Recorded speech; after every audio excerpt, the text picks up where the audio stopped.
Yeah, yeah, yeah, yeah. This the Brad and Memory Show. Yeah, this the Brad and Memory Show. Yeah, this the Brad and Memory Show. Yeah, this the Brad and Memory Show. In the field with my dogs, like the Sixers, we gon' ball. Wake up early in the morning, tune in anytime at all. Hard time, all season, don't believe in off seasons. Watch the Phillies, watch the Flyers, and the Eagles on the weekends, yeah. This is not your ordinary radio show.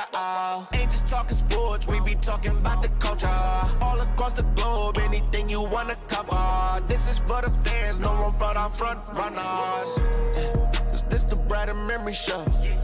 Yeah, this the Brad and Memory Show. Yeah, this the Brad and Memory Show. Yeah, this the Brad and Memory Show. Yeah, yeah. You know the vibes.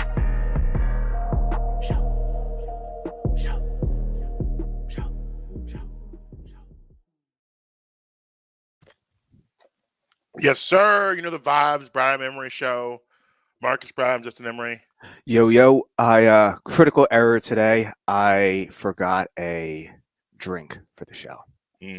That's huge. It's a rookie move.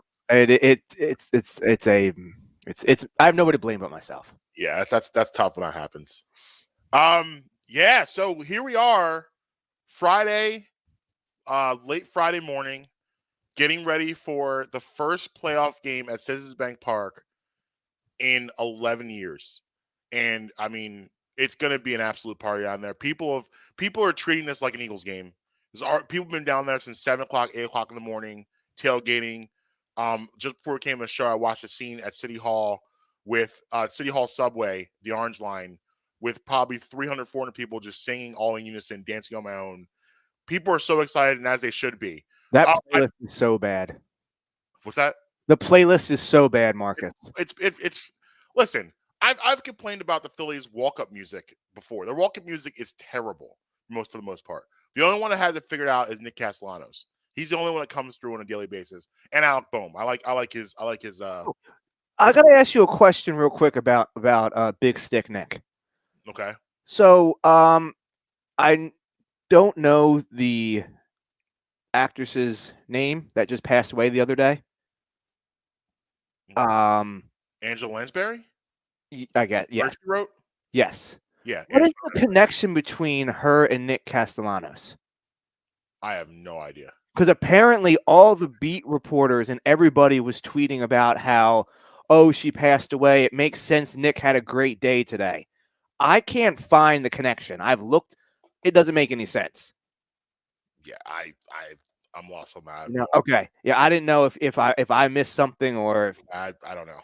I know my grandma will be sad because Murder She Wrote was an all-timer of the senior citizen shows. I'm going to use Marcus's new favorite phrase. I will effort trying to figure out what that is. Yeah. So I think I'm glad to see the optimism's still there. Because obviously, Wednesday took a little wind of that sails the way it happened. You know, I think if things were reversed and you had lost the Ranger game but won the Wheeler game, I think people would be higher in a weird way. But, I mean, it doesn't matter. You got what you really wanted. Obviously, after you beat them with Ranger Suarez and you win that game, you're like, let's get both of them. Obviously, that's what you want. Let's go for the killer. Let's go for the juggler. Didn't work out that way. So, you know, the silver lining is you're coming back with a split. With home field advantage, with a chance to end things on Saturday, which is if you would have drew it up before the series started and said, "Hey, you'll have a shot to end this thing Saturday at Citizens Bank Park," I think everyone signed up for that. Getting into Tuesday real quick, got off right away, and what you're seeing from the Phillies now, that you didn't see from all season, and maybe ever. They're playing a ton of small ball. I mean, they haven't hit really. They haven't hit a home run since last Saturday, Bryce Harper's home run, and they're moving runners along. They're hitting with runners in scoring position. And I'm sorry, in game one they did hit runners in scoring position. Got off to a really good start, and just smacking the ball over the place. Nick Castellanos, as you mentioned, had his best game as a Philly. You finally saw the guy that we signed in the offseason we thought we were going to get. But my complaints with him, even though in the second half of the year he was hitting the ball, and he got a lot of hits. However, they were dink dunks. Nothing was hit solid. He was smoking the ball on Tuesday. The ball off the wall was a shot. The single he hit to drive in runs in the first inning, that was a shot. So he was really hitting the ball. Now, Ranger struggled a little bit, and I think we talked about that on Tuesday going into the game, how we're a little concerned. Ranger being a guy that he needs to hit corners, and he has to be as precise as possible because he doesn't have that overpowering stuff. And guys like that always concern me in the postseason because guys, what do they do in the postseason? They bear down their bats, they work counts more, they're more patient, and they're going to make you throw strikes and put it in spots where they can hit the ball. So the Braves did that. Ranger danced in and danced out of trouble. Got some induced some ground balls. They got him out of some trouble. But the bottom line for me coming out of Tuesday is that you got the win. Zach Eflin can't be your closer anymore. No, that can't happen. No. I think there's a spot. I think there's a place for him in the bullpen, but as a closer, no. Now, that being said, I understand why you did it in first place because you had no idea what you were going to get from Sir Anthony Dominguez. You literally had no idea. But it looks like he's Sir Anthony again. So if that's the case, that's your closer. And now you have Alvarado as your setup guy, and Dominguez is your closer. Now, another thing too is, much as I love Connor Brogdon, I see the potential. You can't put him out there anymore. The kid's confidence is shot. He literally is shot with his confidence. He after giving up a walk, you saw him look up to the sky. At that point, when I took him out, because you can see he has no confidence in his stuff and his ability to get guys out. So he has to be out also. Andrew Blotti, knock on wood, has been pretty good the past couple outings. So I think he may be sliding into your seventh inning guy. You got Brad Hand for the lefties. So these are the guys that I'm looking. That's kind of like my bullpen. And I got Brad Hand playing the role of Scott Air. Then I got Andrew Blotti playing the role of Chad Durbin. I got Jose Alvarado playing the role of Ryan Madsen / JC Romero. And I got Dominguez playing the role as Brad Lidge. So I think that's how this works going forward, the bullpen short up. You got Nola on the mound today, and this is huge, really. Today's huge. But going back to Wednesday is, Zach Wheeler was dealing. And you see the difference in the stuff. As again, I'll come into Ranger. Ranger has to hit those corners. Wheeler said, "Hey guys, here's my fastball. You're not going to be able to touch it. Look at it, don't touch it." And he's just humming 97 with ease, pitching really, really well. The Phillies offense, Reese just missed one. Castellanos just missed one. Reese just missed a couple, if we're being honest. Yeah, Reese is so there's a lot of talk about Schwarber and Reese top of the lineup. I think Reese is very, very close to hitting one out. I think today is a Reese day. Schwarber looks lost, but we've seen him look like that before and snap out of it in an instant. He's a guy that can pull himself out very quickly. Reese is on ball. He had a double on Tuesday, and he's been on balls. He's just missing them. And honestly, some of those balls he hit, I believe in the summertime they're out. It's a little colder now. You're not getting that drive. Castellanos had a ball that just barely almost went out. Bryce had one he just missed, went to the warning track. For me, I don't care what Zach Wheeler says about Wednesday. The Acuna thing threw him off. It did. I don't believe for a second. And it pissed me off. Oh my God. I was saying, listen, either get him off the field or go to first base. That took forever. And you don't typically see, usually with guys, when guys get hit, they're either going to the dugout or they're going to first base. Well, he got the whole ham and cheese sandwich out there at the plate while he was sitting there. Yeah, so the entire delay was 3 minutes, 33 seconds. And we know baseball players. Baseball players are creatures of habit. You saw Zach Wheeler. He was taking the ball, getting it, throwing it. Taking it, getting it, throwing it. Taking it, getting it, throwing it. And that he was a robot. And now you're telling me I got to sit around for a minute. I know he was throwing some warm-up pitches, but it doesn't matter. Your routine is completely thrown off. Reese, listen, Reese is not a great first baseman. He should have made that play. He played it poorly. I don't know why he even went down to the ground. I don't know what he was thinking going down. I don't know. But, also, but you look at that ball, John Smoltz actually, commented on the broadcast, that ball, that breaking ball that Wheeler threw, it got way too much of the plate. And he wasn't making a mistake like that at all night. Those breaking balls were in the zone, out of the zone, in the zone, out of the zone. That one stayed in the zone, so Olsen was able to hit it hard somewhere. And that's why I always tell you, put the ball in play, something good might happen. But, bottom line is the Phillies didn't score. So you don't score, it doesn't matter what happens, you're not going to win. So I'm not going to kill Reese too much for that. It was definitely an error, and he should have made the play. However, we lost 3-0.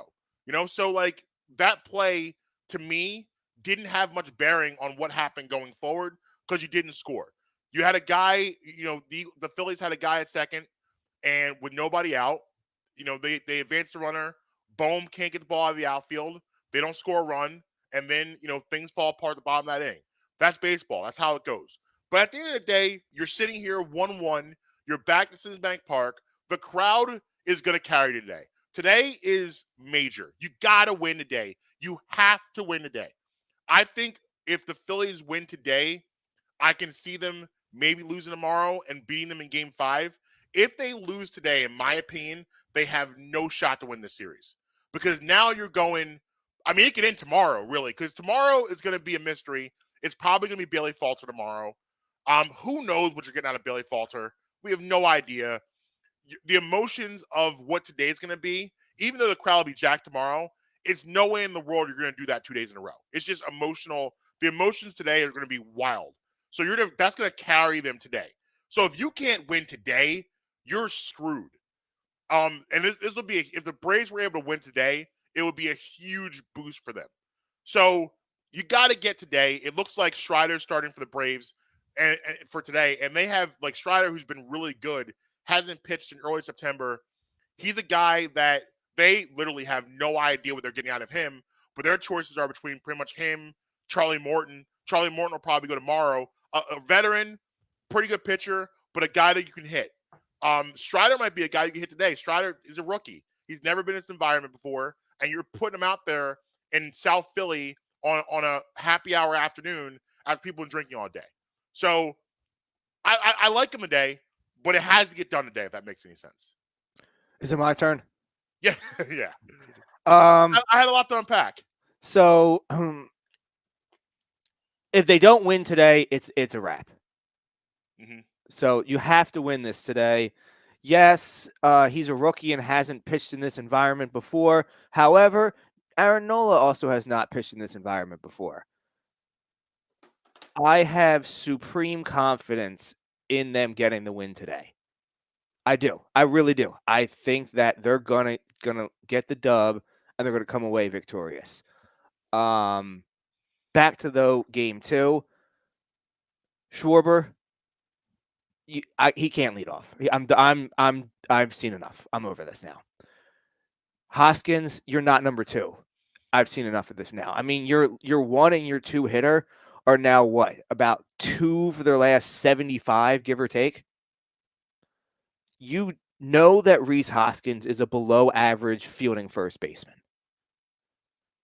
You deal with it because he makes up for it with his bat. But when he's not making up for it with his bat, he is a below average baseball player. When you go and look through his last 4 years, he has a almost exact same batting average year after year for the last 4 years. Do you know what that is? 247. He has hit 246 or 247 the last 4 years in a row.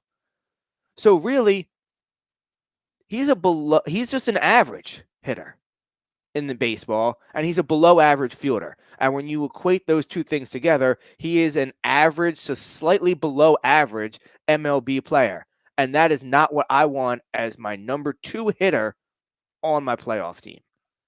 He needs to be 6th right now. I agree with you with Schwarber. I've said that, we've talked about this at nauseum, and honestly, it's a waste of his power, because you look at his splits of his home runs and RBIs. He had 46 home runs this year, but he barely had 90 RBIs. Like, with 46 home runs, you should have about 120 RBIs. But Yes. he leads off, so it doesn't make sense. Ryan Howard had, I believe, it was 139 RBIs his 58 home run season. Yeah. Like, if you Schwarber should be in the 150. if you break 40 home runs, you should have 100 RBIs. I come 1,000%. If you break 45 home runs, you should have 115 I agree. minimum. Like, minimum. Yeah. And we're talking about a team that made the playoffs. Right. Yeah, I agree with you. I don't like it either. And he's not, like, I'll push back a little bit with this with Rhys, is that Rhys Hoskins has top of the lineup type at bats. He gives you quality at bats.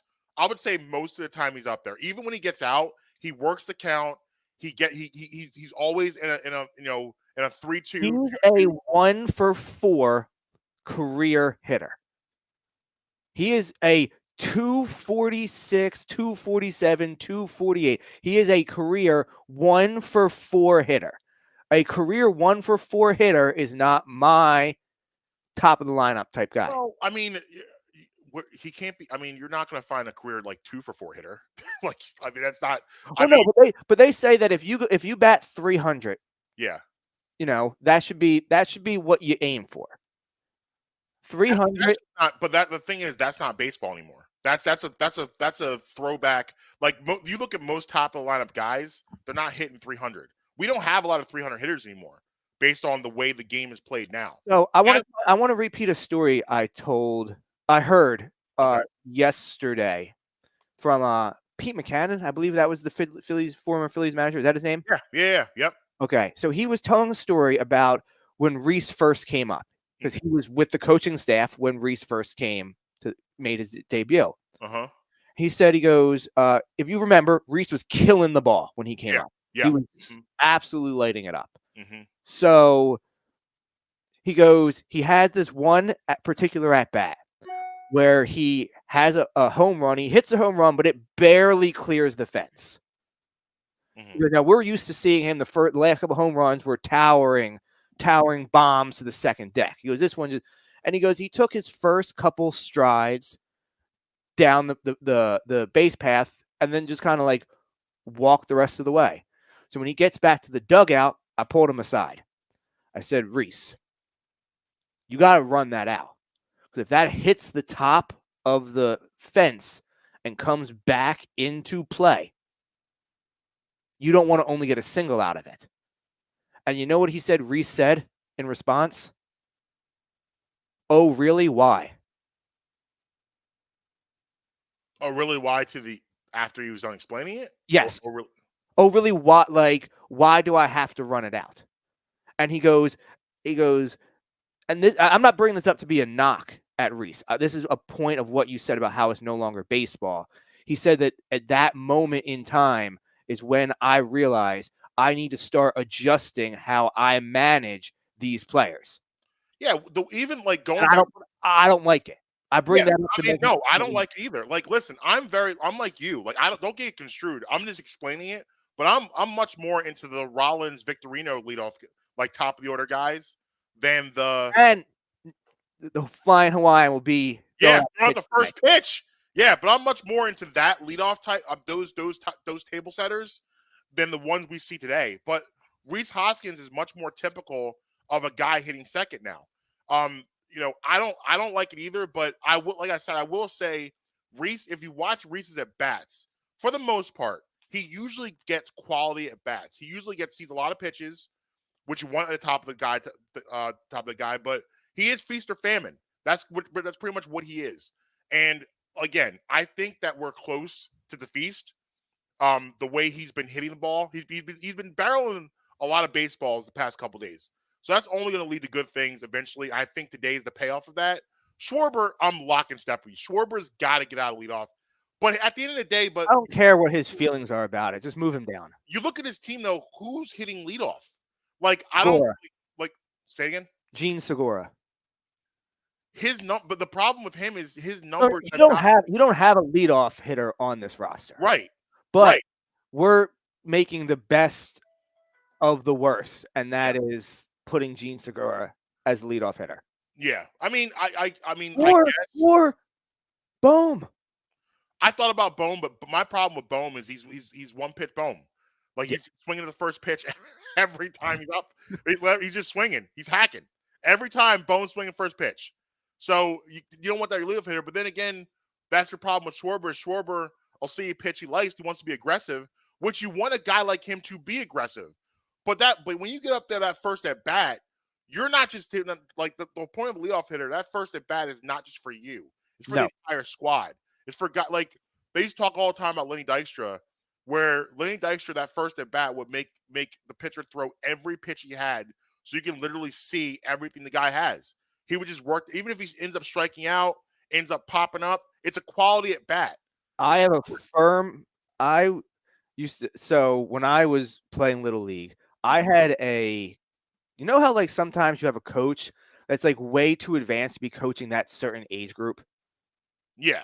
Oh yeah. Like he just enjoyed teaching like the 10, 11, 12-year-olds, but he was definitely qualified to be coaching at a much higher level.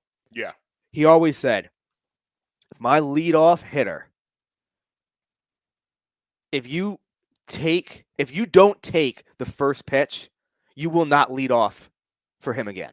Yeah. And that was he's like, and that really should stand for the leadoff hitter in almost any inning. If we have 0 outs and you're at the plate, unless he's gift wrapping you something down the middle, you take it. It doesn't matter even if it's a strike. Yeah. No. Now when you're doing league and you have the pitcher only has a 70 pitch limit, it's much.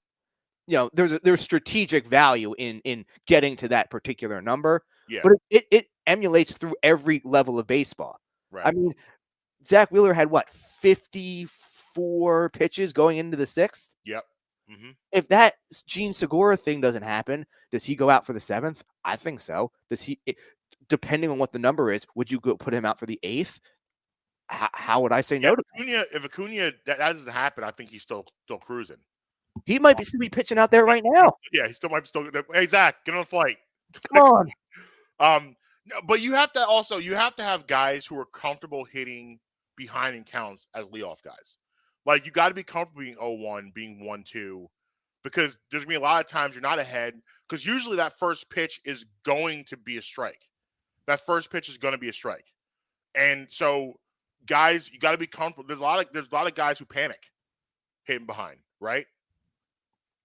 But hey, we got guests on the line. You want to tell them what's going on? Yeah, so we got my guy Kyle Andrews is about to jump on here. He's Penn State's beat reporter for the Center Daily Times.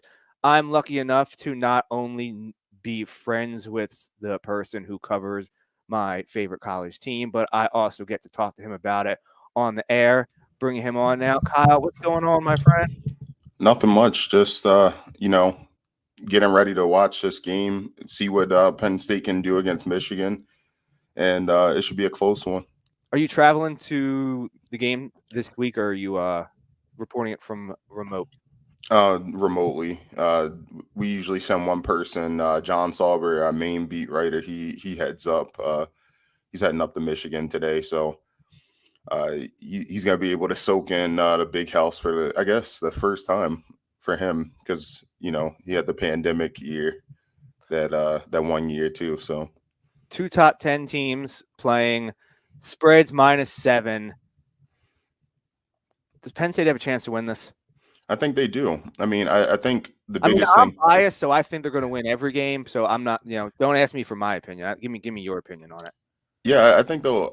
I think they have a chance. I know I'm going to make people mad, but I picked them to lose. But it could go either way. I just think I'm one of those people that is like, if they can, because I know last year I got burned on that Iowa pick. I picked Penn State to beat Iowa. I thought they were the better team. I mean, if it wasn't for injuries, they were the better team. I don't think that team last year from Iowa is as good as this Michigan team even. But I think Iowa Penn is State where top-ranked teams go to die. exactly. It's no that is man Iowa. What a issue they're having this year, right? I mean they've been iffy at best. Offense has been horrible, but when it comes to Penn State, back to them. I think they have a better shot this year because the running game exists. Last year the running game wasn't alive at all. When you could stuff the run after 3 yards, I mean, your offense isn't going to have a chance in that game, I don't think, unless you have like one of those old, Oklahoma State offenses where you're just airing the ball out. When Gundy had, I can't remember. I think Zach, what was his last name? He played for the Patriots too, but it was like Zach Robinson, their quarterback. That's the only way you're getting away with some of those offenses. And ironically enough, Mike Yurcich was an offensive coordinator at Oklahoma State at one point too. So I mean, I think this is the best running game he's had since he's been an OC wherever he's been at. I'm real glad the running game works because I've told you this, when I've texted you, and I'll say it again on air because it doesn't matter to me. I'm not a fan of their 700-year-old quarterback under center. He's got 220 yards, just more than that, just once, 3 touchdowns, just twice this season. You know how I feel about the backup quarterback. Outside of injury, is there any chance that we get to see the kid? I mean, it could happen. I mean, I talked to another friend, Andrew Harbaugh, that also he covers Penn State from time to time, and Andrew mentioned something that I think would be a great idea, and that's the fact. I mean, the fact that is they should throw some packages out there with Drew Aller, whether that's to get him involved and just tossing the ball out there. I mean, he has a stronger arm than Sean Clifford. That's no doubt. I mean, we've seen it. We've even seen. I mean, the accuracy seems like it's better too, but it's also one of those things that are you going to send a freshman out there? Yes. And yeah, I know everyone when you see the talent, you're like, yeah, he's ready. But it doesn't matter to me. 6'5", 240, has a cannon arm. He's only taken 19 snaps. I'm already in football love with him. I need to see him now. I liked him last year when he was in high school. I like him now. I need him to switch numbers to number 14 though after Clifford leaves, so I don't have to buy a new jersey. Because if he stays at 15, I'm going to have to buy a new one. So the Eagles have 2 first-round picks, and they're probably going to lose one of their corners this year in the free agency. That comes to my question. Is Joey Porter Jr. a first-round draft pick, and is he worth the Eagles taking in the first round? Is he a first-round draft pick? You should be asking if he's a top 15 draft pick. I mean, this dude's a beast. He's a beast.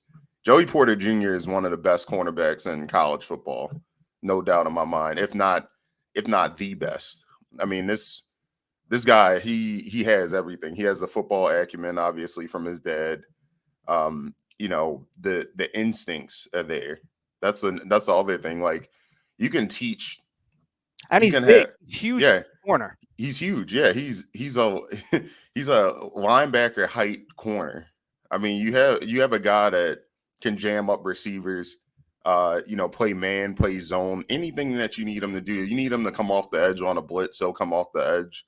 We need him to fly around and, stop the run. He's there. I mean, he's a dog. He's definitely one of the guys that, if I'm the Eagles, number one, you got to go after this guy. You got to trade up because I think the Eagles are going to have a pretty late pick as things currently stand. They hold the Saints first round now. Yeah. Oh, yeah. That's true too. So I'm hoping, right now, Marcus, you can correct me if I'm wrong. Last time I checked, the Saints are currently the 4th pick that the Eagles have, maybe the 3rd with them. I can't imagine it's still going to remain a top 5 pick. I assume it'll probably fall somewhere between like 8 to 12, 8 to 14. Yeah, that comeback hurt us last week a little bit. Yeah, but we're feeling good about that. But the comeback hurt us a little bit. Yeah, we need to get Joey Porter Jr. in midnight green now. So before I get away, needs to be Kelly Green, by the way, it has to go back to the Kelly green. I think the Kelly green are the best. That's the best uniform in Next all year. of the NFL. Next Period. year we're getting that. I have strong feelings about that, none of which I'm sure will get me a lot of bonus points on this show. So before I get away from Penn State and get your take on some NFL things, what is Penn State ceiling this year? Because as I look at it, they have Michigan obviously this week, and then they have the matchup Halloween weekend against Ohio State. Besides that, I don't think there's any reason that they shouldn't be favored. And if they can somehow eke this win out, it's really just Ohio State, in my opinion. That's the scheduled loss that they have. What do you see as their ceiling? 11-1. I'm right there with you. I think Penn State could be 11-1 at season's end for a regular season. I mean, this team is too talented. They've been playing really well. I mean, even the biggest issue with Penn State last year was that you see that Northwestern game. We all talked about that Northwestern game. Last year, we saw what happened with Illinois. It was the same thing. It was the same exact thing, but the difference is Penn State would have found a way to lose that game. Yes. You can win as ugly as you want. You can play the running game could be off kilter. The quarterback could be throwing picks all over the place. O-line could be giving up sacks. Defense could sputter a little bit, but I mean, that's the thing. Defensively, you have P.J. Mustipher. P.J. Mustipher controlled that game against Northwestern. He had 8 tackles. And for a D tackle to be doing the things that he did in that game, I mean, he was outstanding. And I think those things are the biggest difference. Last year, another thing too, if Sean Clifford goes down, season's over, right? Not the same team. And Sean Clifford, whatever you want to say about him, I mean, he's better than what they had last year as the backup. Yeah. I mean, I think Vayu was good, though. I mean, Vayu as he came in, but Taquan Roberson was clearly not prepared to play football last season. I was prepared to give up the entire season last year just because I knew Drew Aller was coming this year. So last year, nothing mattered to me last year for that. And that's the biggest thing. You have the number 1 pick in the NFL draft and you got like a Trevor Lawrence or somebody sitting there. It doesn't matter. I'll lose every game because I know what's waiting at the end of the line for me. Yeah, I mean, that's the thing with Penn State this year. You lose Clifford, you have the depth at quarterback. You have 3 other quarterbacks that can play. Last year you had 1 quarterback. That was it. Now you have 3 others behind your starter, who arguably all 3 of them might be a little bit more talented. Arguably, I mean, one's definitely more talented. The other 2 is definitely arguable. But then you have an offensive line that's significantly better than last season. I'm not seeing a bunch of guys getting pushed back on. I mean, last year it looked like the guys were skating in Heelys backwards. It was horrible. I mean, the O-line was not good last season. And I don't know if that's just not having time to prep for during the pandemic. That might be it. I'm not entirely sure, but I think this team significantly improved from last season. If they don't lose to Michigan, like I said, ceiling's 11-1. I think regardless, I think they're going 10-2 at worst, and they're going to a New Year's Six bowl.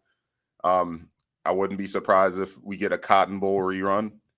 11-1. If Marcus, if Penn State goes 11-1, and the Eagles somehow run off 8, 9, 10-0, please do not even attempt to tell me anything because I will not be able to be told. I wouldn't try to. So Kyle, I know you're a big-time Baltimore fan, Ravens and all that. You were there in, covering with the team and everything, Lamar's rookie year when he came in. Now it looks like he's poised to win his 2nd MVP still on his rookie contract. What are the biggest differences you see from him then to him now? Because now he's when he first came in the league, he was a quarterback that ran. He was a running quarterback. Now he's just a quarterback. He's fulfilled what he should have done. What are the big things that you see? I think he got bigger, he got stronger, he got more compact in his throwing motion. I think that's That's the biggest thing. I mean, if you look at Lamar, his first season is I mean, my bad. My dog's barking in the background. She's It's all right. loud, but There was this. Listen, about 2 weeks ago, the Boy Scouts came up in here and made my dog go crazy, and we completely aired the Boy Scouts out, so it does not matter. Yeah, and I mean, just in terms of Lamar, his physique is different. I mean, he's kind of chunky now. I mean, and I think part of that's honestly not the worst thing in the world for him. He went from being, I mean, when he first got in the league, he was like 200 pounds soaking wet at best. And, as when guys come into the league at that little weight, and I mean, for most people are like 200 pounds, that's a good amount. But for an NFL quarterback, that's nothing. I think most quarterbacks need to be, if you're over 6 feet tall, you need to at least be 220, and a lot of those guys come in, they're slight of build, they're getting folded up. I think Lamar, he's been able to sustain some of the pressures of being in the pocket a little bit more. Because I know before it was like, Lamar, he always had the talent to read the field. And I think that's something that no one ever talked about with the Ravens was that, or just Lamar as a whole, when he came in as a prospect, he was under Bobby Petrino. And Bobby Petrino, is many people that are very familiar with college football understand that Bobby Petrino's offense is one of the most complex offenses in college football. It was very complex even when he was with the Falcons and they were horrible. So it's one of those things that I'm like, man, you had this guy that came in from Louisville, already understood a really complex offense. Honestly, more complex than what the Ravens ran under, Marty Mornhinweg that first season when he was there. Which that offense was bare bones. It's like that offense, Marty Mornhinweg's offense was not Lamar Jackson's offense. I don't know what that was. It was like they tried to give Greg Roman a little bit more push at that point because Greg Roman was the run game coordinator. And it's like they let him kind of mold that offense, the bare bones of what it would be in the future. My next question for you was, there's no doubt that Lamar has earned his contract. It's just how much is it going to be? Now, we've had this debate for a couple weeks on the show that there's no way for his style of play that you can fully guarantee his deal like you did with Deshaun Watson. If you're the Ravens GM, how much guaranteed do you give him? I disagree with that premise because I'll say this. If you go back and look with Lamar's injuries that he's had, every single injury that he's had has been sustained within the pocket, or it's been because of a bad snap by the center. It's his style of play. There is a 100% success rate of him getting hurt if he plays this way for his entire career. He will not come out unscathed. And that's why I don't think he'll play this way his entire career. Because I think if you think about it, we all said the same thing. A lot of people said the same thing about, because they built the roster and play. Oh, absolutely. Because of that. So if he changes his style of play, this whole roster needs to be reconstructed. Oh yeah, I think it will be. And that's the thing. I don't think, if let's say Lamar gets paid his full amount of money, I think the biggest thing that the Ravens need to do is that you want to maximize your quarterback. You got to give him more weapons. You got to give him another receiver or two, and that goes into drafting. I know everyone always talks about, oh yeah, well, Lamar got 2 first-round picks and they were, they were perfect for him and all this other stuff like Rashad Bateman and Marquise Brown. They've dropped so many passes. No, it doesn't matter if just because you took a receiver in the first round doesn't go into workout. Look at the Eagles. They've been drafting first-round receivers my whole life, and they never, ever, ever work out. Besides Devontae Smith. I think Rashad Bateman's good. Doesn't mean it's going to work. Yeah, I mean, that's the thing for me, though, is like you have to continue to keep pushing the pace of drafting guys on offense. I think the Ravens, they've been so defensive-minded, and how has that turned out the past couple of seasons? It's like Lamar has to do all this stuff with the offense. offense still looks respectable even when they don't have anybody else sometimes. I mean, it's literally him and Mark Andrews and then J.K. Dobbins with one leg sometimes. Yeah. And then, then they had a ton of injuries on the offensive line. Offensive line's been playing awesome. That's another thing I'll give them. And they're just now getting Ronnie Stanley back. That's another thing. And so to steal a quote from my co-host, I've seen Lamar Jackson do everything. I just need to see you win in the playoffs now. Yeah, and I'll say this too. As a person that's watched the Ravens for a really long time, you could say all the things you want about Lamar, but I'll tell you one thing. If Lamar played on those early Joe Flacco teams, the Ravens would have won 3 Super Bowls.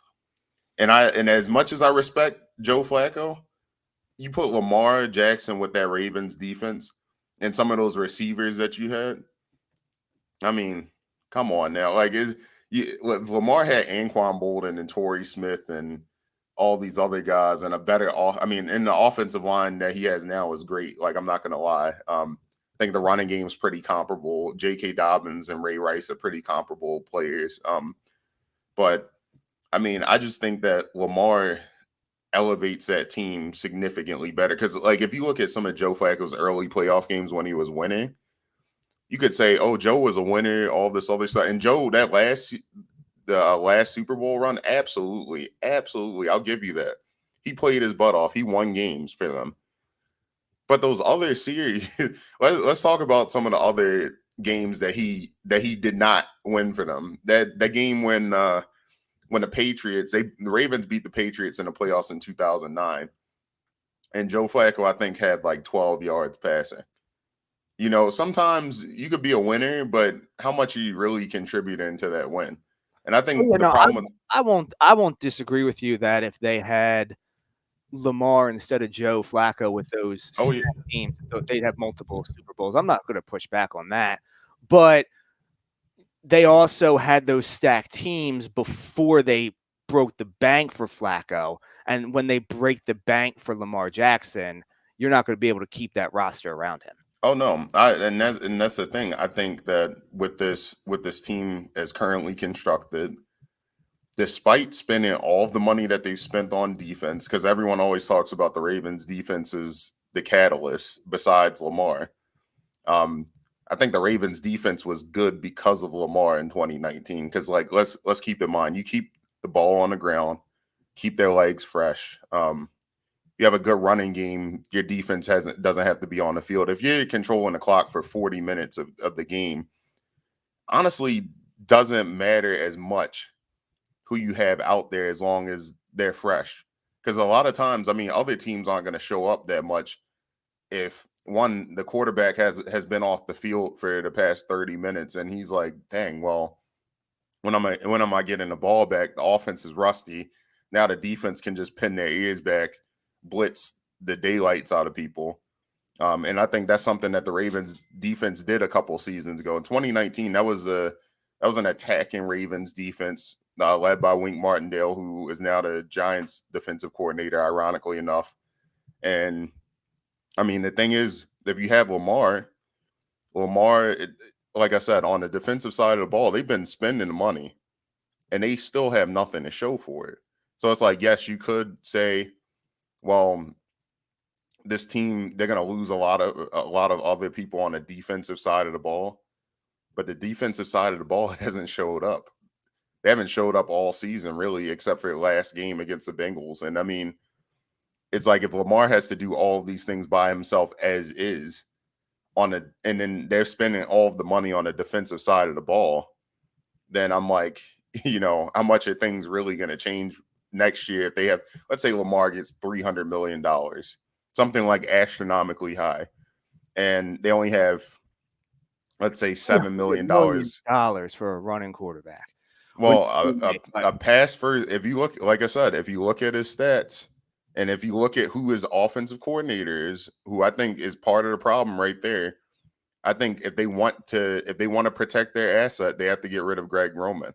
Greg Roman is going to run him right into the ground. And I think if you get You get a quarterbacks coach or an offensive coordinator who is the main key is passing the ball, then they'll be fine. I think he'll be totally fine going forward.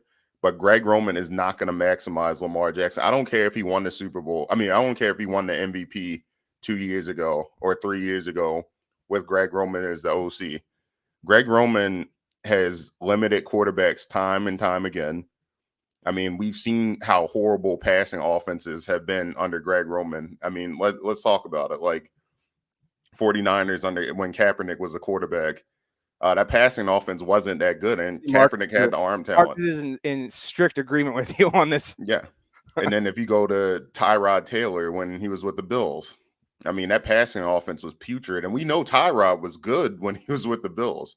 It wasn't him. It wasn't the fault of him. It was the fault of Greg Roman. Greg Roman drove multiple quarterbacks into not being able to throw the ball. And Lamar's just so freaking talented that he can outlast Greg Roman's poor play calling. He can outlast Greg Roman's horrible designs in the passing offense. I mean, he has 3 guys, like Steve Smith talked about it. Greg Roman has 3 guys on the same side of the field run into the same space. So now you have a bunch of guys jumbled up in the passing offense. And then Lamar has to improvise by rolling.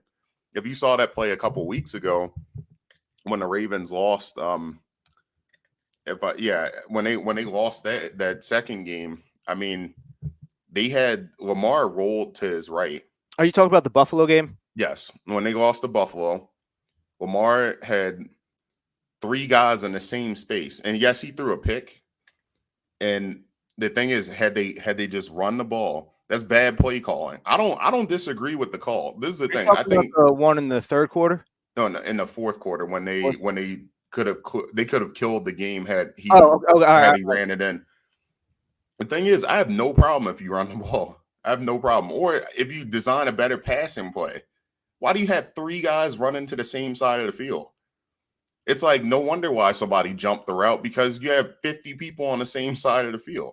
I think Greg Roman has been proven time and time again to limit Lamar as a passer.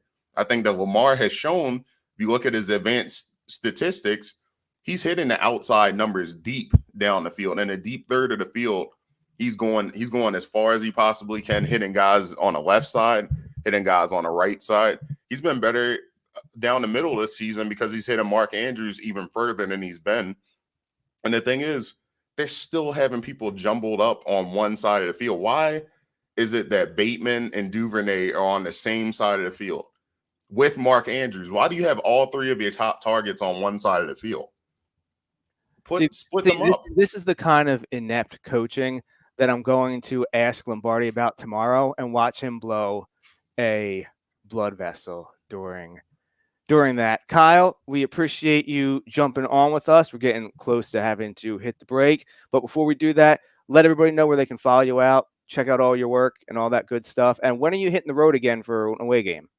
So you can follow me at Kyle J Andrews _ on Twitter. I'm at Center Daily Times. That's my newspaper. So subscribe there. Doesn't cost that much. If you want a news, or I guess a sports only subscription, 99 cents.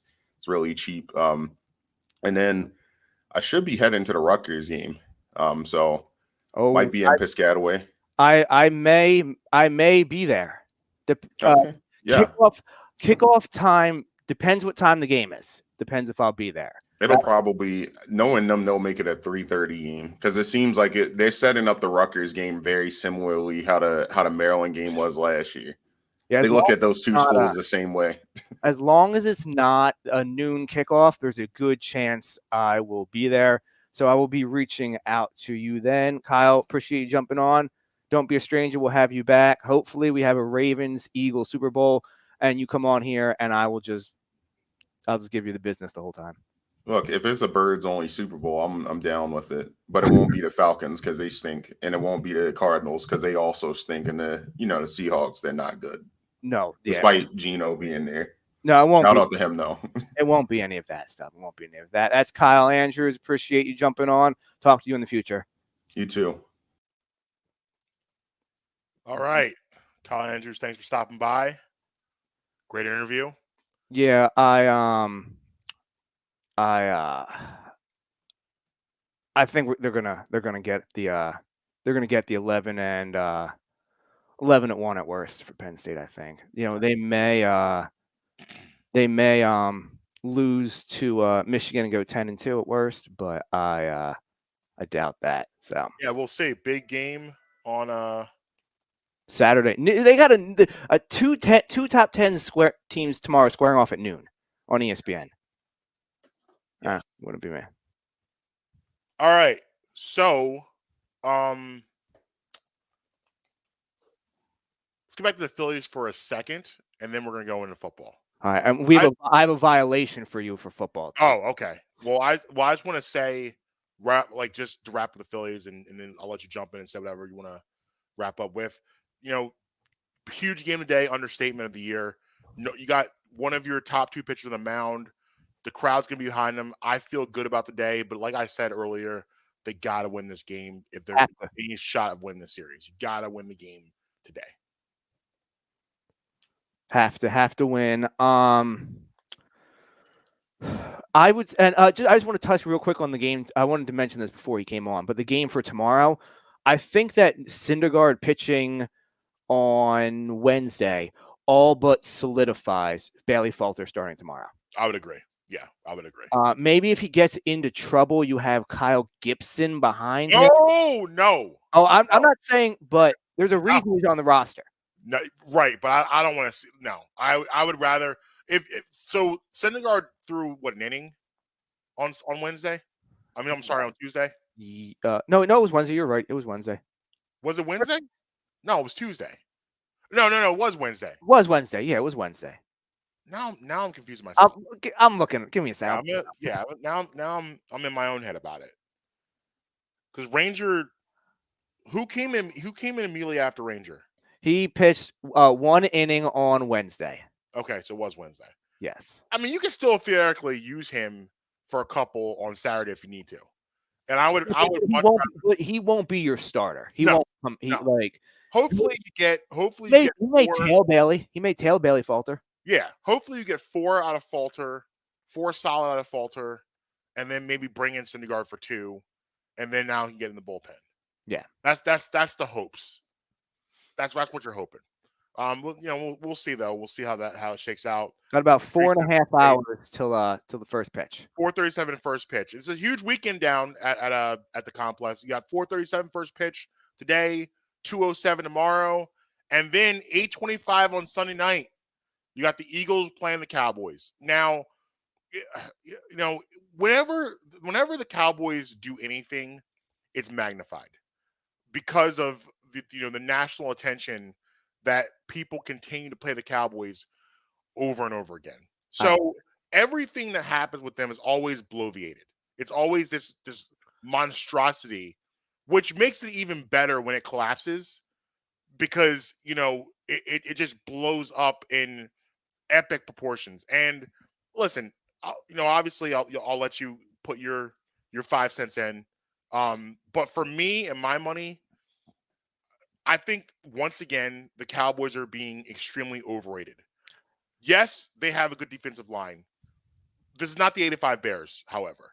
And number 2, a lot of things are being made of what happened to the Rams. Let's not forget the Rams have a horrible offensive line.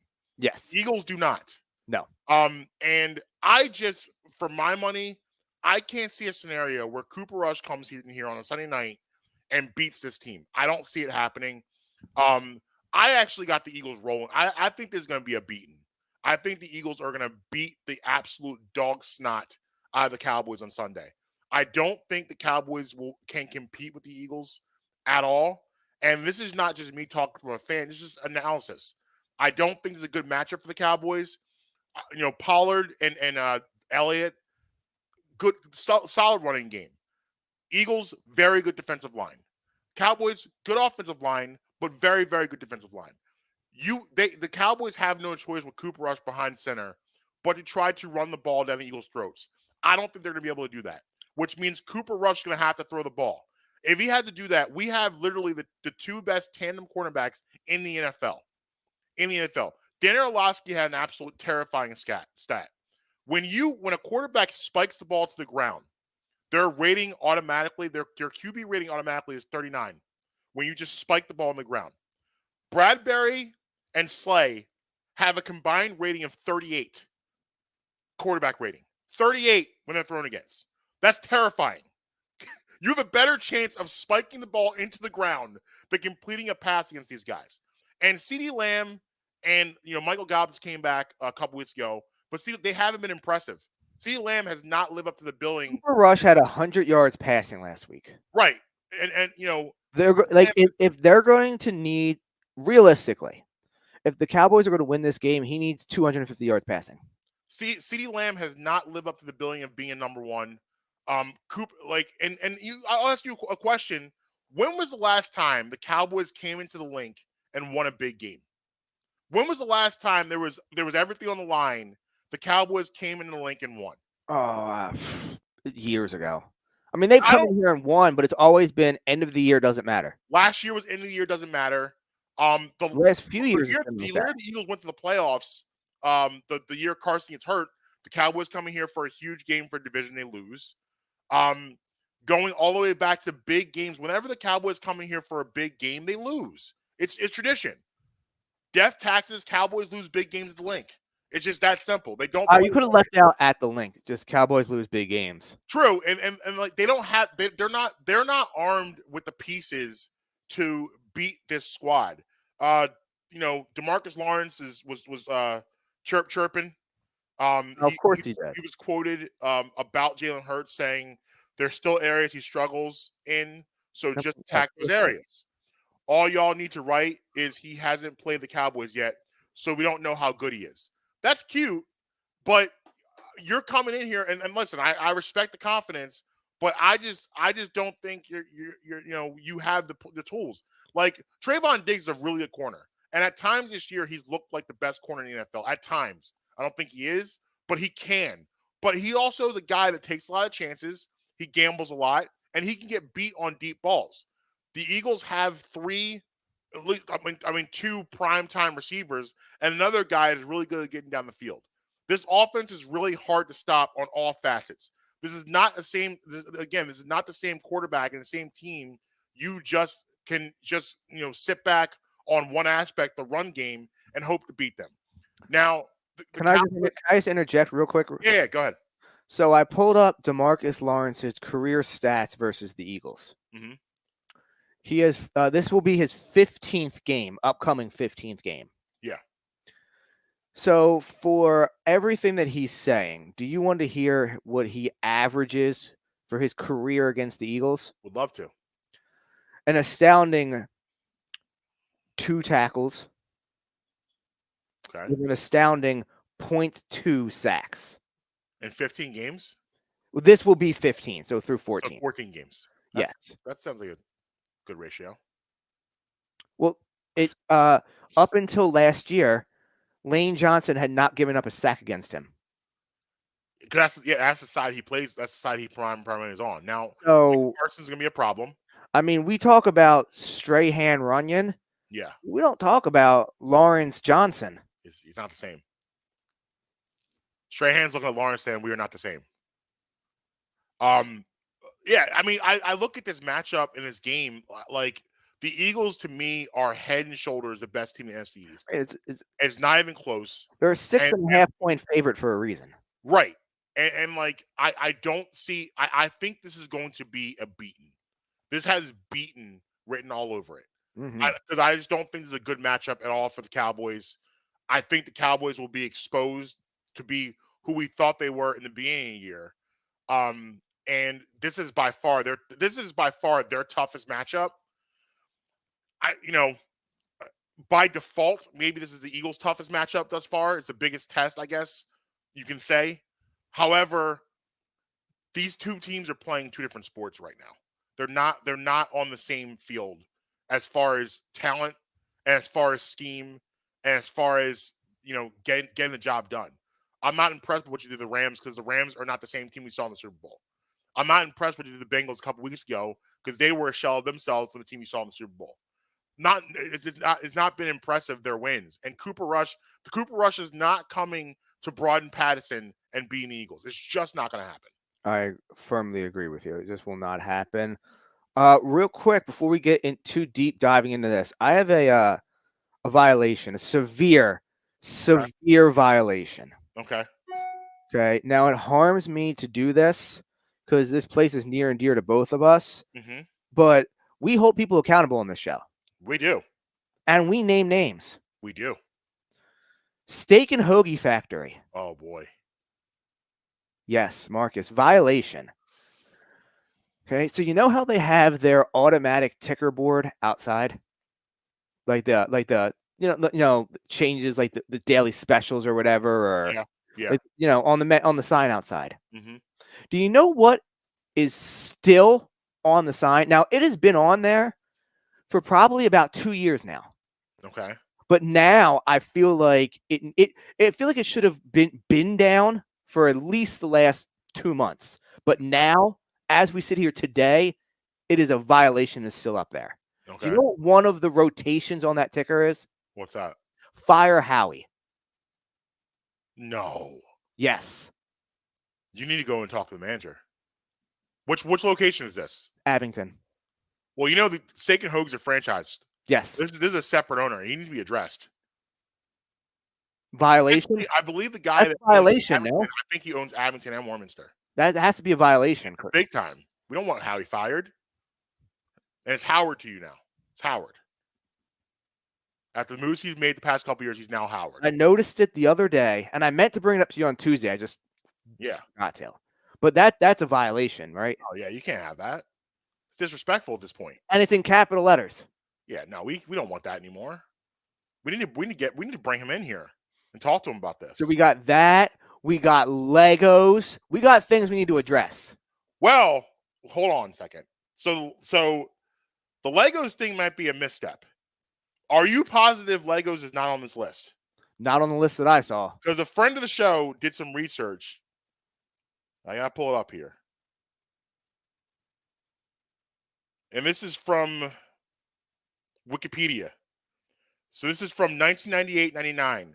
Okay. Original inductees into the Toy Hall of Fame. We got Barbie, Crayola Crayon, Erector Set. I'm not going to say that ever again. Etch-a-Sketch. Now that one was almost a misstep. Hula Hoop. Lincoln Log. Ooh, Lincoln Logs. I used to love me Lincoln Logs back in the day. Yeah. Lincoln Logs were a party. Marbles. Monopoly. Weren't they part of the Connects? Lincoln Logs? Yeah. Lincoln Logs were the brown. No, but I think they were made by. I think they were made by. Maybe, yeah, maybe. I'm not sure. Maybe. Monopoly, Play-Doh, Radio Flyer Wagon, which I've never heard of. Roller skates. I don't know what that is. Teddy Bear, Tinker Toy, Viewmaster. Oh man, the Viewmaster back in the 80s.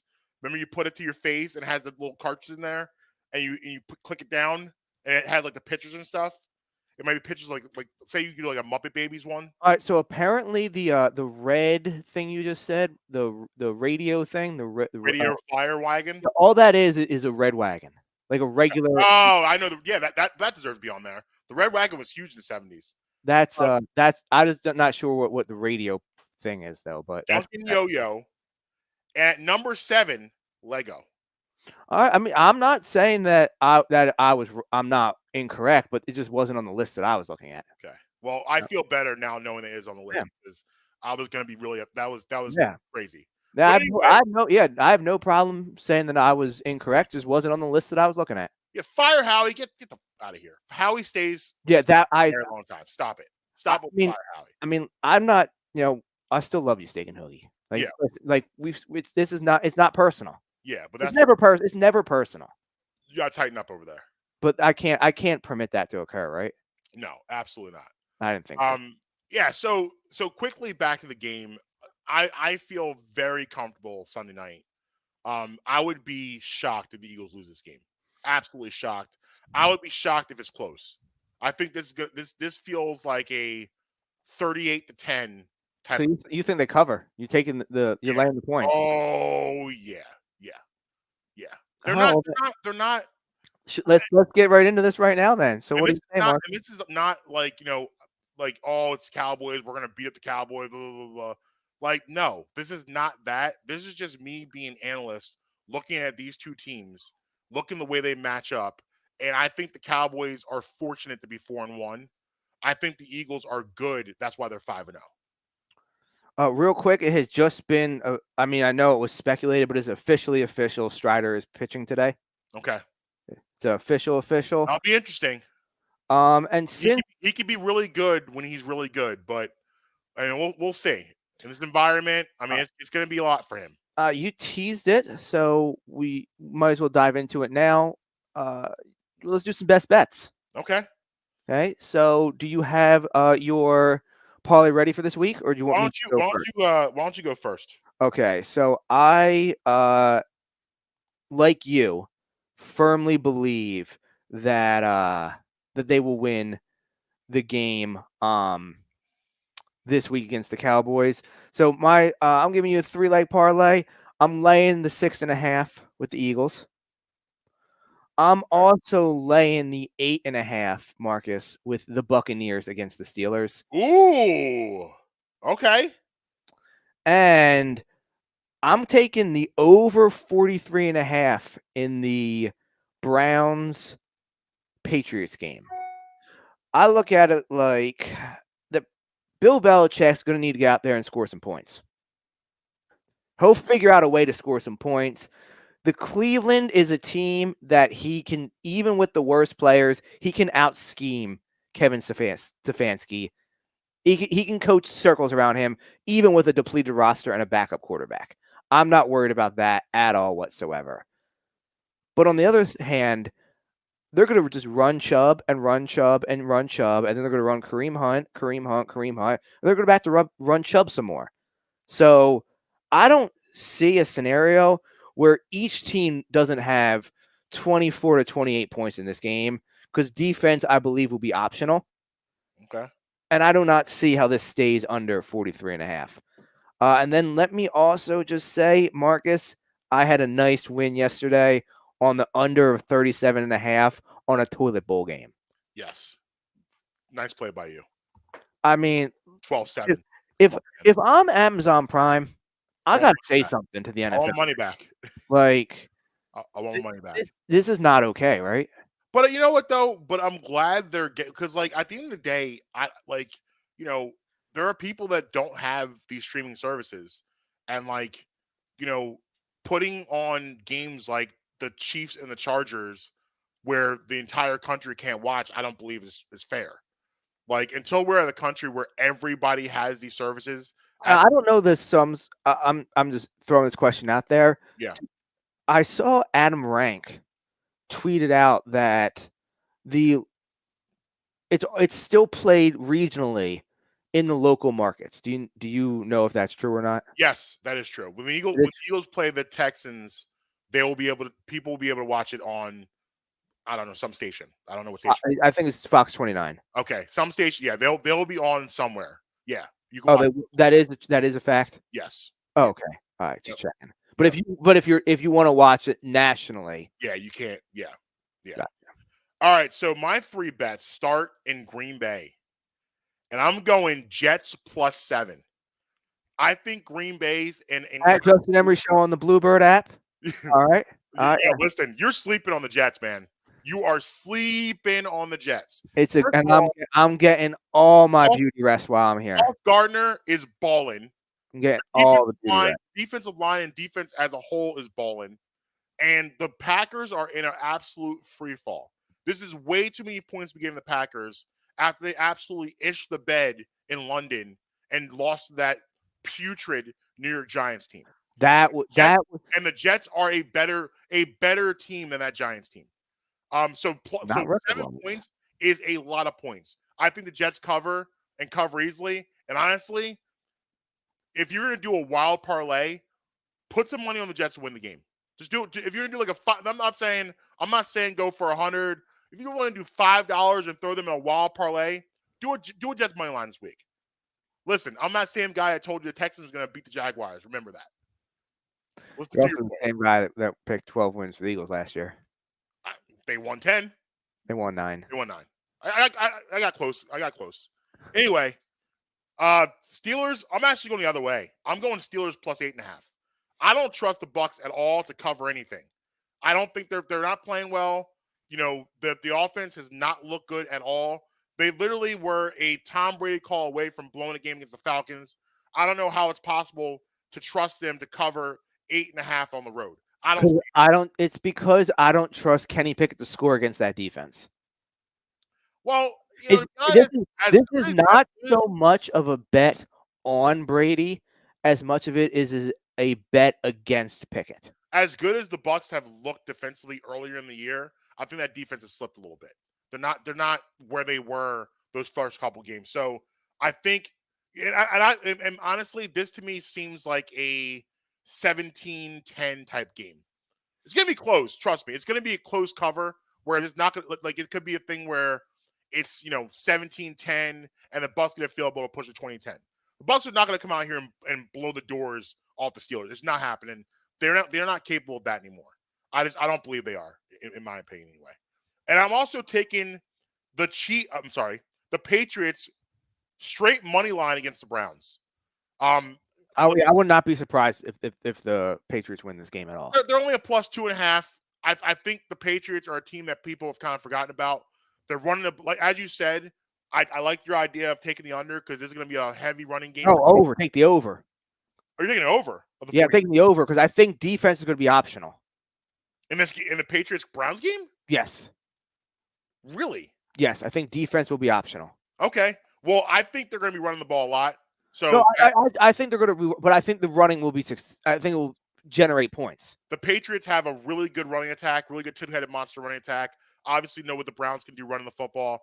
But I think I think in a close game, you always lean Belichick because Belichick knows how to get that done in a close game. So that's why I'm going 2.5. This gives you a nice plus 720 bet.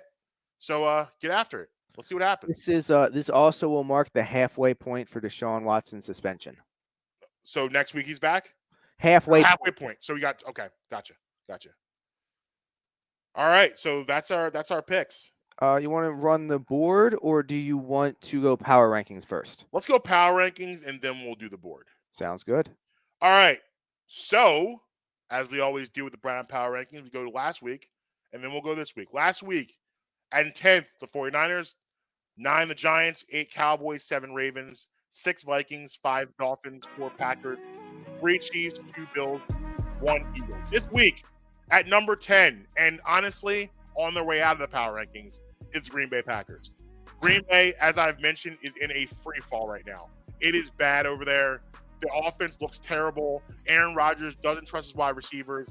And he's starting, and that non-trusted wide receivers, he's starting not to trust himself. He doesn't look like the same guy he's been the last couple of years. And, I don't see how that gets any better because he's like, Alan Lazard, that's his best relationship. And I wouldn't even say that's a great relationship right now. The rookie's in and out of the lineup. Watson, I don't know that he's even playing this week. He went out last week. I think it was a hamstring. You know how hamstrings are. We'll see if he's in the lineup. And who is this? I'm sorry. Who? Christian Watson. So, I don't know. We'll see. Number 9, Baltimore Ravens. Ravens are at 9 this week. They're another team that they're week to week in the Brown Power Rankings for a multitude of reasons. They're very inconsistent. That defense is extremely inconsistent. As good as Lamar Jackson has looked at times, it's not a balanced attack right now with the offense and the defense. So you just don't know with them. So that's why they're at number 9. Number 8, really these 3 teams right here, Packers, Ravens, and Dolphins. It would not be a surprise to me in the next couple weeks you don't see them in there. But the Dolphins are at number 8. They're still in right now. But again, they're on the struggle chain. 2 is still out. The offense is struggling a little bit without him. They're kind of teetering back and forth, not looking very good. At number 7, a team that just won't go away. And I can't believe that at this point in the year, they're even on this list, let alone number 7, is New York Giants. I mean, what do you want me to do? They went to London. They beat the Packers. They're 4-1. I still believe it's a mirage. I still believe it's a house of cards. However, I will say this: Brian Dable, I believe, is a good coach. He has them playing hard. They're doing the things that work well for them. Saquon Barkley, we're going to give you the ball as many times as possible and as many ways as possible and hope you make a play. Daniel Jones, please just don't go out there and throw up on yourself. Don't throw the ball all over the place. Protect the football. Defense, let's go out there and attack. Let's go out there and attack, and see what happens. That's what they've been doing. It's been working. However, this week against the Ravens, I expect a beating from the Ravens. I think the Ravens are going to give them a kind of wake-up call. I mean, I would be surprised if the Ravens don't cover that game because that's a lopsided, to me, it's a very lopsided matchup. So, but we'll see. I mean, the Giants keep proving me wrong, so we'll see. At number 6, the Cowboys. Cowboys at 6. Again, another 4-1 team. I don't think they're as good as, advertised. I think this week will be a humbling for them. However, they are 4-1. They did beat Super Bowl champions. They've, played good situational football without Dak Prescott, which is the reason why they are at 4-1. That defense is for real. The defensive line is legit. There's no question about that. Offensively, they've been smart. Hey, Cooper Rush, don't throw the ball too much. We're going to give it to Pollard and Ezekiel. Sit back, make those easy throws, and we'll see what happens. And the defense has kept them in games and kept them successful. So that's why they're number 6. Number 5, the Minnesota Vikings, moving up a spot this week. Vikings, again, 4-1, playing really good football. Now starting to get, as they've always kind of been on my radar, they're starting to get on the radar nationally.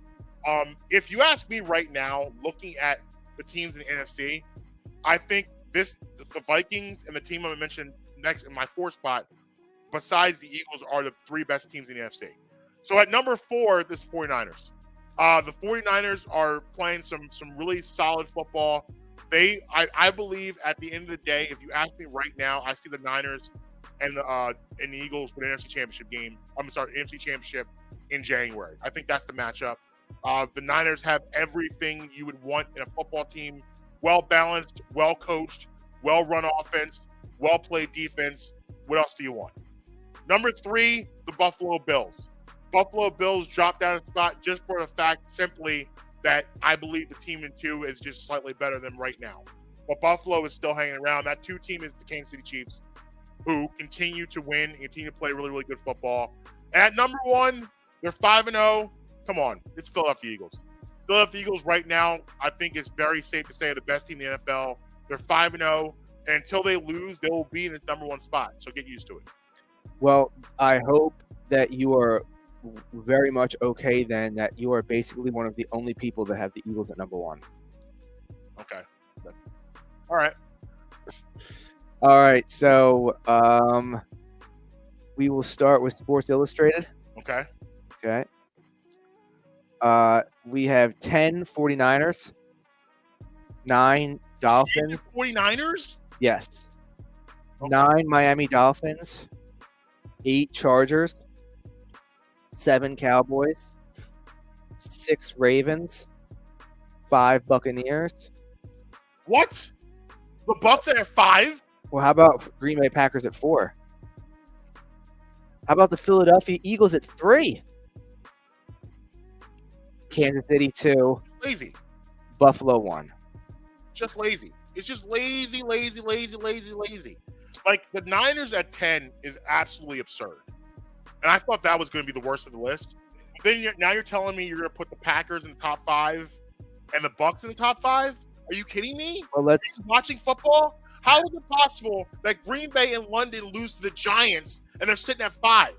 Come on, man. They're sitting at 4. 4, I'm sorry. What? Oh. Let's go to the NFL Network. Okay, number 10, Dallas Cowboys. Number 9, the Cincinnati Bengals. Number 8, the Packers. Number 7, Vikings. Number 6, Buccaneers. Number 5, Ravens. Number 4, 49ers. Number 3, Chiefs. Number 2, Eagles. Number 1, Bills. I'm not too mad at top of the order.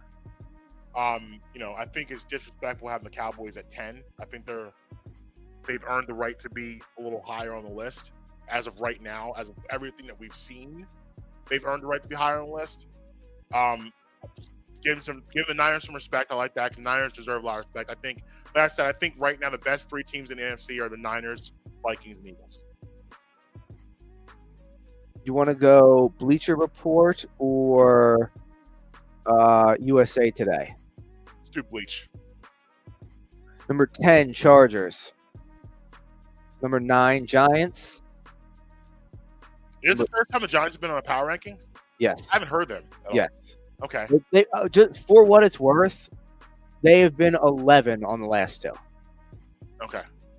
So, Okay. 8 Vikings, 7 49ers, 6 Ravens, 5 Cowboys, 4 Buccaneers, 3 Bills, 2 Chiefs, 1 Eagles. I'm sorry. If you're watching the game of football, the Buccaneers don't belong anywhere on this list. It's okay, guys. Tom Brady's still the GOAT. He's still a Hall of Famer. They're not good right now. They are not good. And what's the excuse now, especially offensively? Godwin was back last week. Evans is back. I think Julio's back. And you still look like dog poo against the Falcons. You were booty cheeks out there. It's back. Straight flapping booty cheeks. They're not wrong. So I mean, you were literally a miracle call, one of the worst calls in NFL history, away from possibly losing that game against a really bad Atlanta Falcons team. Falcons are terrible too. Yeah. The Falcons are trash truck juice. Well, then you'll be pleased to see the Buccaneers coming in at number 10 for USA Today. I mean, yeah. I mean, but they still shouldn't. They just shouldn't be on the list. Period. Well, that's why I was saying you're so happy. Yeah. Number 9, the Packers. Okay. 8 Giants. 7 Vikings. 6 49ers. 5 Cowboys. 4 Ravens. 3 Chiefs. 2 Bills. 1 Birds. Ravens are too high, and the Cowboys are not a better football team than the 49ers. Like, that's just not true. What's this, 1992? Yeah. They're not a better team than the 49ers. This is no. Absolutely not. They're not. Prove me wrong though. Like Sunday, listen, I am fully prepared if the Cowboys come out here and they play well against the Eagles, and even if it's close, even if it's a close game, I'll admit I was wrong. But I just don't think they're nearly as good as they just like in all the years with the Cowboys. They're never as good as they are talked about. No, not at all. Talk never matches the play. The talk is always way higher than the play. It's been like that for 25 plus years. And it will continue on Sunday. Before we get out of here, it's time for us to do what we always do as the last segment for Friday. Yeah. And that's where we run the board. Now, who did you have on yesterday's game? I had the Commanders. As did I. I was not confident with it, but as did I. I had the Commanders as well. Yeah. Ravens, Giants. I think the Ravens absolutely obliterate the Giants on Sunday. I think the 6 right now. I would take them to cover that also. I think the Giants, it's a nice story because, Giants are a blue blood NFL franchise. So it's like I've always said about Madison Square Garden, the Knicks. It's good for the league when the Knicks are good. It's good for the league when the Giants are good. I don't believe the Giants are this good. They're playing hard for Brian Dable, which is awesome. I think Brian Dable's done a great job. But I think the Ravens are a better team. I think this is a bad spot for the Giants coming back from London. I don't like it. I think the Ravens are going to handle their business this week. I wholeheartedly agree with everything you said. Jags at Colts. This is an interesting one. And then one, if you're a betting man, stay away from because these are two really unpredictable teams. I'm going to go with the home team because they're home. I mean, I don't know. Like the Jags, I thought they were set up for a really big – them being a 7-point favorite last week I thought was ridiculous. I don't think they've earned the right at all to be laying that many points. So I'm definitely going to look at the Colts just because they're home. I agree with you, but I don't feel comfortable in this game at all, either side, especially because they just beat them 24-0 earlier this year. Yeah. Patriots, Browns. as I said in my best picks of the week, I love the Patriots this week. Plus 2.5. I would go money line on them.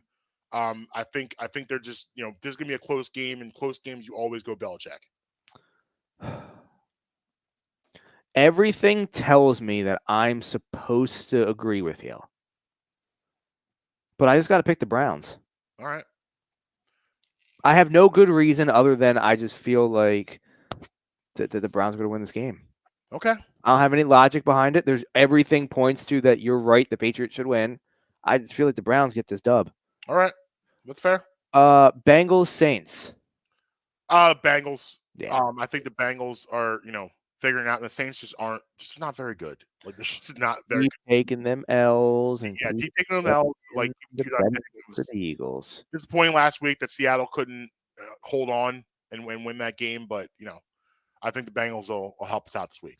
So I know you're willing to lay the points, but are you willing to take the money line on the Steelers against the Bucks? No, I didn't think so. Absolutely not. That's not. No, I would not.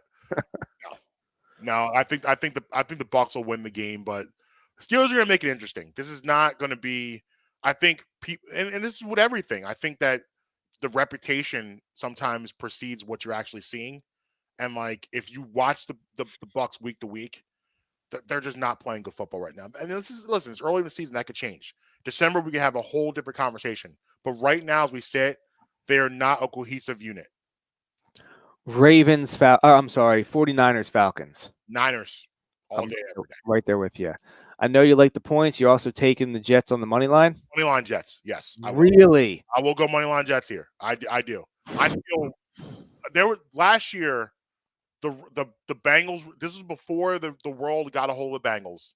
They were going into Baltimore to play the Ravens, and on this show, I picked the Bengals money line, and I feel the same way about this game as I felt about that game. I think this is the game that people are going to be like, okay, well, the Jets might be a little better than we think, and the Packers are trash. Because they are. They're not. The Packers are just not a really good football team right now. They're not. That's how you end up losing the Giants on a neutral field. You're not that good. And Aaron Rodgers, I'm not going to say he's done. I'm not going to go that far. But if you watch him, he's not the MVP Aaron Rodgers that we've seen over the past couple of years. He's just not. And I think a lot of that has to do with the receivers and it's an extremely disjointed relationship right now. And like the Jets, like I said, I've had my eye on them. I know I'm a huge Zach Wilson guy, but it's not even really about him. It's about everything else I'm seeing in that team right now. They're playing really good football. This and they're not seven. And the Packers right now are just not 7 points better than the Jets. They're not. Yeah, but you're not getting the points. You think the Jets are? Oh yeah, I'm gonna go money line. I'm gonna trust it. I'm taking the Packers. That's fair. Packers. Vikings, Dolphins. Interesting game. But I think the Vikings are gonna win the game. I think the Vikings are starting to roll a little bit, and right now I think they're just a better team than Dolphins. Yeah, I agree. With Tua and Teddy Bridgewater out, you're not going to beat the Vikings. No. Panthers, Rams, the highest spread of the week. Yeah, this is a lot of points to be given a team that hasn't really looked good all season. I know the Panthers aren't good at all, but 10 points is a lot of points. I mean, I don't know if that says more about the respect of the Rams or the disrespect of the Panthers. I think it's more the disrespect of the Panthers. Oh, listen, PJ Walker is not an NFL quarterback. No.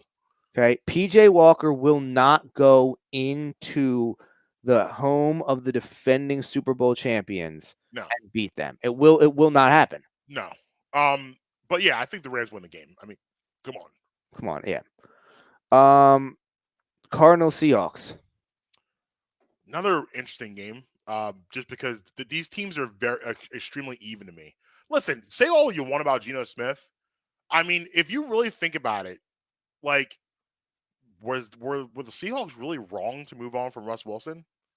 Like, Geno Smith has played better this year than Russell Wilson has in Denver. Oh, yeah. Clear. Did we see that coming? Would we have said that going into the season? Like they've put up some points. They put up, the defense sucks, which is weird for Seattle, but they put up 48 against Detroit 2 weeks ago.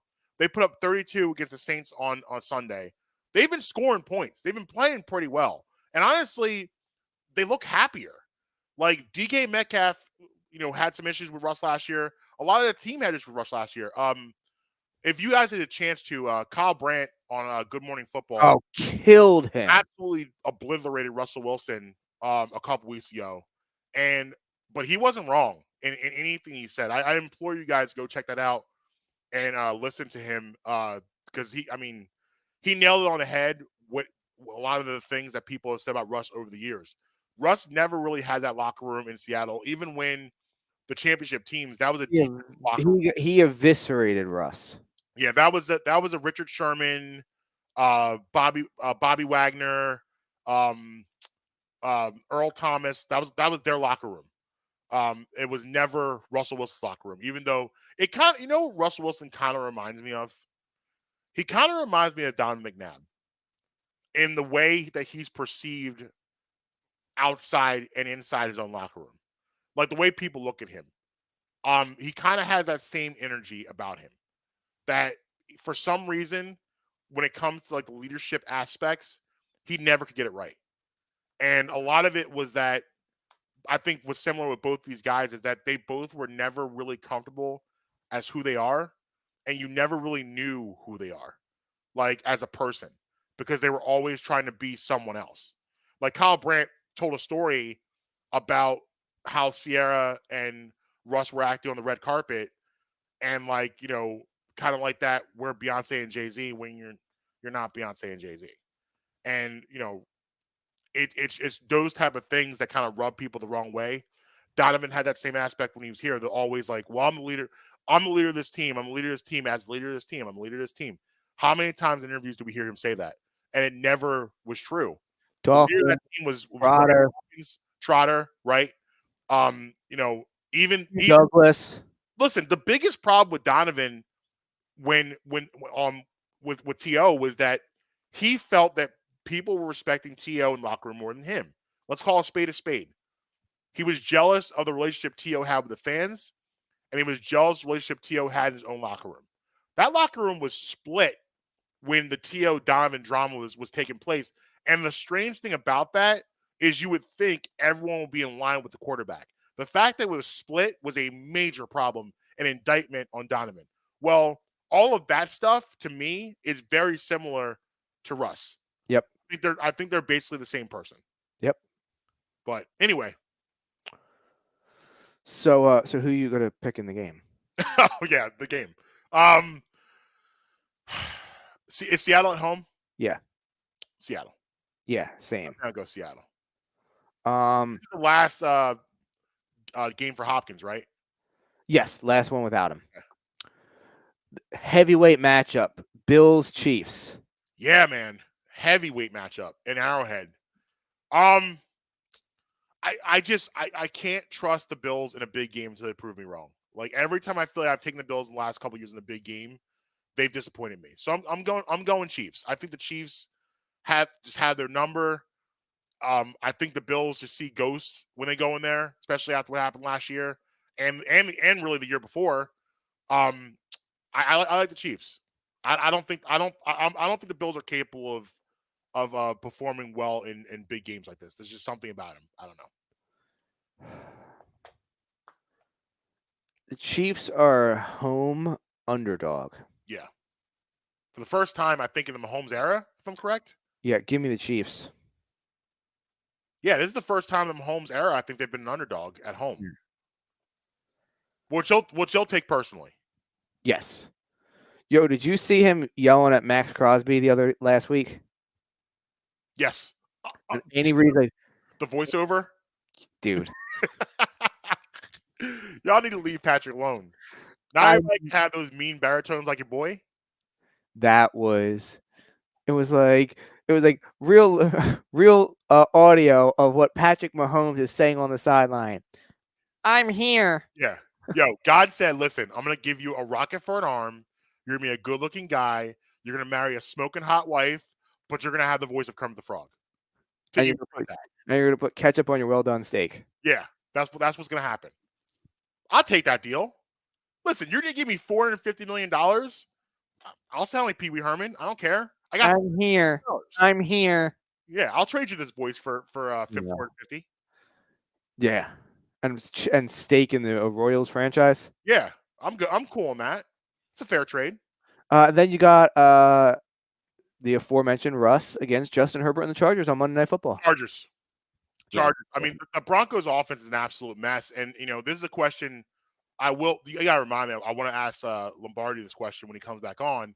Okay. Like, when you have a guy like Russell Wilson, who is used to playing a very specific style of football, and you have an offensive coordinator or an offensive mind that style is completely different when this guy does, is it better to try to teach him that style or just do what he's used to doing? Because that is, I mean, if we want to be fair, that is part of the issues down there, is that Russ is learning a completely different way to play football. And that's not going to look good at first. It's not. Yeah.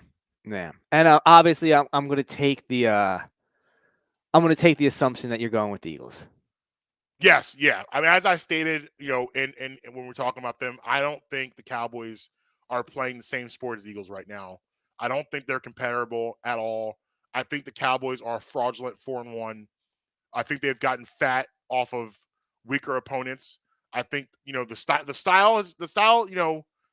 They've been competitive because they've played a nice style that works for them. However, it all comes to an end Sunday. And you're telling me you got the Phillies today, the Phillies tomorrow, the Eagles on Sunday, and we're losing at the Link? Hell no.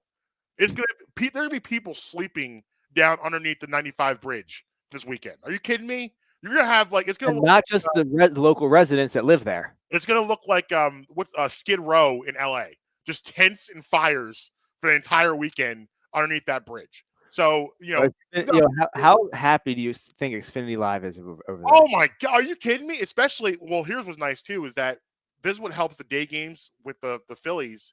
You're gonna have that crowd spill in both times over there. It's gonna be nice, man. It's gonna be nice. And real quick before we get out of here, I just did a little bit of research. I wanted to get to this during the baseball, but someone had a long ass monologue at the top of the show, so I didn't get to that. Oh, come on. I didn't say it was undeserved and it wasn't great. I just said it. I just said it happened.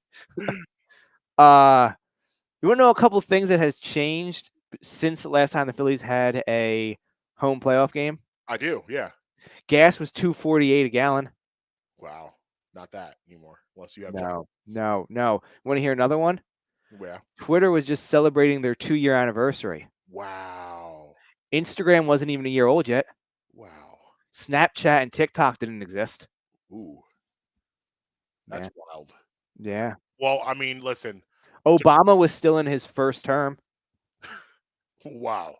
Obama still had dark hair. It probably wasn't gray yet. Yeah. Yeah, I mean, listen, we deserve this. Like, we're now approaching almost 3 hours away, 3.5 hours, but just have fun down there, man. Enjoy this. And don't take it for granted. This is great playoff baseball weather. Oh yeah. Nice cool breeze. I mean, don't make no mistake. I'll be at home watching it on TV. Oh yeah. See, Yeah. I like watching sports at home. I like being at home. I love my couch. I love my couch. It's the best seat in the house. Me in the living room, we get along great. No obstruction. Like, this is greatest seat in the house. Like George Costanza. I I'm go the to the best bathroom of my whenever I domain. want. It's awesome. Yeah, there's nothing wrong with that. All right. Have fun today. Again, Justin and I think the Phillies will win today. We'll see what happens tomorrow. Eagles romp. I hope that the next time that we reconvene, we still have Phillies baseball to discuss. Yes, please. We may not, but I hope we do. We'll be discussing them, but hopefully we'll discussing them positively going forward. We'll talk about the NLCS. Could you imagine if we're on these airways Tuesday previewing a National League Championship Series against the Padres? My head might explode on it may be, which is a great matchup for the Phillies, by the way. But let's not get too far ahead of ourselves. At Marques Tweeting everywhere. At Justin Emery Show on the Bluebird app. Brad Memory Pod everywhere. BradMemory.com for the merch. Vans Jewelers, 232 York Road. Bling bling. Until next time, you can be with us, you can be against us, but you're never going to stop us. Go Phils, go Eagles.